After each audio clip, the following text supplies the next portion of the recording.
معزز خواتین و حضرات،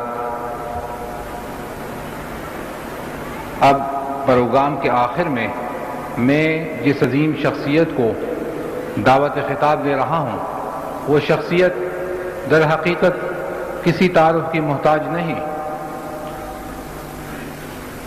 روحانی علوم پر مبنی تقریباً 33 کتابوں کے مصنف، ہم سب کے لیے قابل قدر اور قابل احترام جناب خواجہ شمس الدین عظیمی صاحب ہیں۔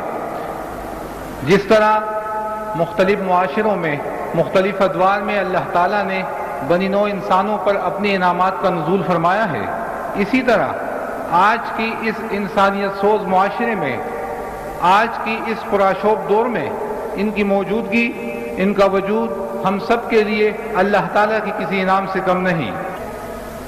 من الشیطان الرجیم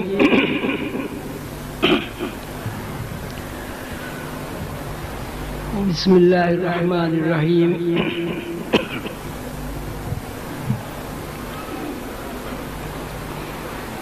معزز حاضرین کرام، محترم خواتین، عزیز دوستو،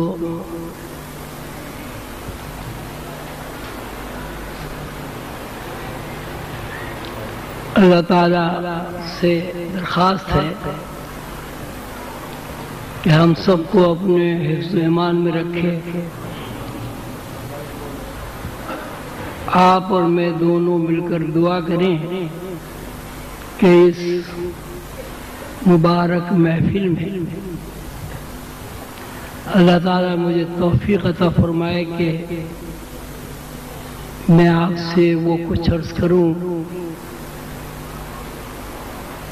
جو میرے اندر کی دنیا کے تاثرات ہیں۔ میں جو کچھ عرض کروں آپ بھی اس کو دل کی گہرائیوں سے سنیں اور اللہ تعالی ہم سب کو اس پر عمل کرنے کی توفیق عطا فرمائے۔ یہاں جو بھی کچھ ہے وہ اللہ کی دی ہوئی توفیق کے ساتھ ہے۔ رسول اللہ صلی اللہ علیہ وسلم کی اس ولادت نبوی کی محفل میں ہم سب کی حاضری بھی بلا شبہ اللہ کی دی ہوئی توفیق ہے۔ اللہ تعالیٰ نے فرمایا وما توفیقی الا باللہ، کہ بندے جو اچھا کام کرتے ہیں وہ بھی اللہ کی دی ہوئی توفیق کے ساتھ ہی کرتے ہیں۔ میں دورے کے اوپر کراچی سے باہر تھا، تقریباً 3 ملکوں کا میں نے دورہ کیا، ڈنمارک، سوئٹزرلینڈ اور اٹلی، اور ان کے بڑے بڑے شہروں میں تقریباً صحیح یاد نہیں 12-14 شہروں میں، یوں کہیے کفرستان میں اذان دے آیا ہوں۔ جتنے میرے بس میں تھا میں نے اس پر عمل کیا، باقی اللہ تعالیٰ میرے اس عمل کو قبول فرمائے اور وہاں رسول اللہ صلی اللہ علیہ وسلم کا نام نامی، اسم گرامی اللہ تعالیٰ کے فضل و کرم سے روشن ہو، اور یہ روشنی جو میں وہاں چھوڑ آیا ہوں اللہ تعالیٰ سے دعا ہے کہ اس میں اضافہ ہو، اور امت مسلمہ کے ساتھ ساتھ غیر مسلم حضرات بھی دین کی روشنی سے منور ہوں، اور اس کے لیے ضروری ہے کہ مسلمانوں کا کردار اور مسلمان کا عمل مثالی ہو۔ اس لیے کہ جب اسلام کا تذکرہ آتا ہے تو سب سے پہلے مسلمانوں کا کردار زیر بحث آتا ہے۔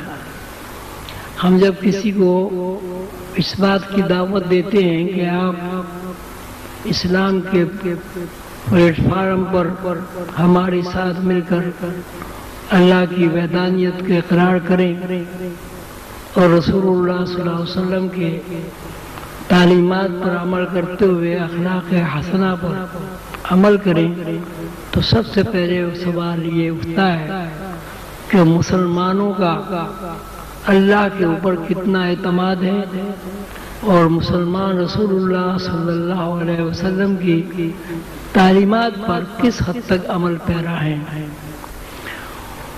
جب مسلمانوں کی ذبوحانی یا یوں کہیے کہ منافقت کا تذکرہ غیر مسلموں کے سامنے آتا ہے تو وہاں جو بھی کچھ کہا جاتا ہے وہ سن کر سوائے شرمندگی کے اور کچھ حاصل نہیں ہوتا۔ ایک انگریز نے مجھ سے سوال کیا طنزاً کہ میں مسلمان ہونا چاہتا ہوں، آپ بتائیے مجھے کون سا مسلمان کریں گے؟ دیوبندی مسلمان کریں گے، بریلی مسلمان کریں گے، شیعہ کریں گے یا سنی کریں گے؟ آپ مجھے کون سا مسلمان کریں گے کہ جو جھوٹ بولتا ہے اور پلیٹ فارم پر کھڑے ہو کر یہ کہتا ہے کہ ہمارے نبی یہ مکرم صلی اللہ علیہ وسلم نے ہمیں جھوٹ بولنے کو منع فرمایا ہے؟ کون سا مسلمان کریں گے جو اپنے بھائیوں کو غذاؤں میں ملاوٹ کر کے مسلسل سلو پائزنگ کر رہا ہے اور اس کی زندگی سے کھیل رہا ہے؟ آپ مجھے کون سا مسلمان کریں گے؟ وہ مسلمان جو مساجد میں جا کر اپنے مسلمان بھائیوں کو قتل کرتے ہیں۔ ایسی صورت میں سوائے شرمندگی کی بتائیے اور کیا چیز حاصل ہوگی؟ اس کی انگریز کی یہ بات سن کر میں کوئی بھی جواب نہیں دے سکا سوائے افسوس کی اور شرمندگی کی۔ کوئی بھی مسلمان جب اسلام کی دعوت دیتا ہے ظاہر ہے اس کے پیچھے اگر کردار نہیں ہے تو کس بات کی دعوت دے سکتا ہے؟ سوائے ندامت اور شرمندگی کے اسے کیا حاصل ہو سکتا ہے؟ اللہ تعالیٰ ہمارے اوپر مہربان ہے۔ اللہ تعالیٰ نے ہمیں امت مسلمہ میں پیدا کیا ہے۔ اللہ تعالیٰ نے ہمیں رسول اللہ صلی اللہ علیہ وسلم کی امت سے سرفراز فرمایا ہے۔ اللہ تعالیٰ نے ہمیں توفیق عطا فرمائی ہے کہ ہم کلمہ بھی پڑھتے ہیں، نماز بھی پڑھتے ہیں، رسول اللہ صلی اللہ علیہ وسلم کے عشق کا دعویٰ بھی کرتے ہیں، اور اس کی مثال اس وقت آپ کے سامنے ہے کہ اگر ہمارے دلوں میں رسول اللہ صلی اللہ علیہ وسلم کی محبت نہ ہو، ہمارے دلوں میں توحید کی روشنی نہ ہو تو ہم اتنی دور دراز سے سفر کر کے یہاں کیوں جمع ہوتے ہیں؟ ہمارے اندر اللہ کی دی ہوئی توفیق موجود ہے۔ کام صرف اتنا سا کرنا ہے کہ رسول اللہ صلی اللہ علیہ وسلم کی سیرت طیبہ کا مطالعہ کر کے کوشش یہ کرنی ہے کہ جو کچھ رسول اللہ صلی اللہ علیہ وسلم نے فرمایا ہے، یہ جو کچھ رسول اللہ صلی اللہ علیہ وسلم کا عمل ہے، ہم اس کی نقل کرنے کی اور اس پر عمل کرنے کی کوشش کریں۔ آج کے مبارک دن ہم سب لوگ اس بات کا عہد کر سکتے ہیں کہ اللہ تعالیٰ کی دی ہوئی توفیق کے ساتھ ہم انشاءاللہ رسول اللہ صلی اللہ علیہ وسلم کی تعلیمات پر عمل کریں گے اور نبوت کے انوار سے اپنے قلوب کو، اپنے دلوں کو، اپنی روح کو منور کریں گے۔